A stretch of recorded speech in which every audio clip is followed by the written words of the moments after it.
మిథున విషయంలో శారదమ్మ అయితే ఇంకా అత్తగారింటి తరపున తనకి ఏం చేయాలో అని చెప్పని ఆలోచిస్తూ ఉంటుంది. అప్పుడు ఇంక మిథున అయితే మీరు నా కోసం ఈ నల్లపూసల తంతు కోసం నువ్వు వేరే వాళ్ళ దగ్గర అప్పు చేయడం కానీ ఇలాంటివి ఏం పెట్టుకోవద్దు, ఆలోచించొద్దు. నేను మా అమ్మని అడిగి నేను డబ్బులు తీసుకొని నేను బంగారం కొనుక్కుంటాను అంటే, లేదు నేను ఒక నిర్ణయానికి వచ్చానని చెప్పని శారదమ్మ అంటుంది. ఇంకా అత్త కోడలు ఇద్దరు అయితే కలిసి లోపలికైతే వెళ్తారు. ఇంకా మిథున ఏం చెప్తున్నా వినిపించుకోకుండా శారదమ్మ అయితే లోపలికి వెళ్తుంది. ఇంకా అక్కడికి వెళ్ళిన తర్వాత ఒక చైను అలాగే తాళిబొట్టు ఇవ్వండి అంటే, అప్పుడు ఇంకా దానికి ఎంత అవుతుంది అని చెప్పి నేను అనేటప్పటికి ఎంతలో ఇమ్మంటారు అని చెప్పి అనేటప్పటికి ఇంకా తన దగ్గర ఉన్న గాజులను అయితే తీసి ఆ సేటు దగ్గర అయితే ఇస్తుంది. వీటికి ఎంత వస్తుందో అంత బంగారు ఇవ్వండి చాలు అని చెప్పని అంటుంది.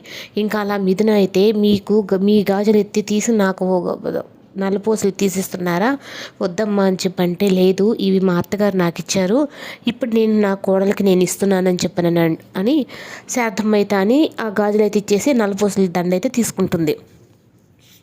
ఇంకా దేవా దగ్గరికి అయితే వచ్చిన తర్వాత, రేపు నల్లపూసలు నీ చేత్తో నువ్వే నాకు వేస్తున్నావు అంటే, ఏం కలలు కంటున్నావా, నా చేత్తో నువ్వు నల్లపూసలే వేసుకోగలుగుతావా నువ్వు అని చెప్పానంటే, అవును నీ చేత్తోనే వేసుకుంటాను, నువ్వే నా మెడలో వేస్తావు అంటే, ఇంట్లో ఉండేది సత్యం మాస్టారు, ఆయన సత్యమూర్తి అంత తేలిగ్గా ఒప్పుకునే మనిషి కాదంటే మామయ్య కూడా ఒప్పుకున్నాడు, రేపు ఈ తంతులో నువ్వు కూర్చోక తప్పదు అని చెప్పనని ఇంకా దేవా దగ్గరికి అయితే వచ్చి చెప్తుంది. ఇంకా దేవా కూడా అయితే నువ్వు ఎలా ఏడ్చుకుంటావో చూస్తానని చెప్పని అంటాడు.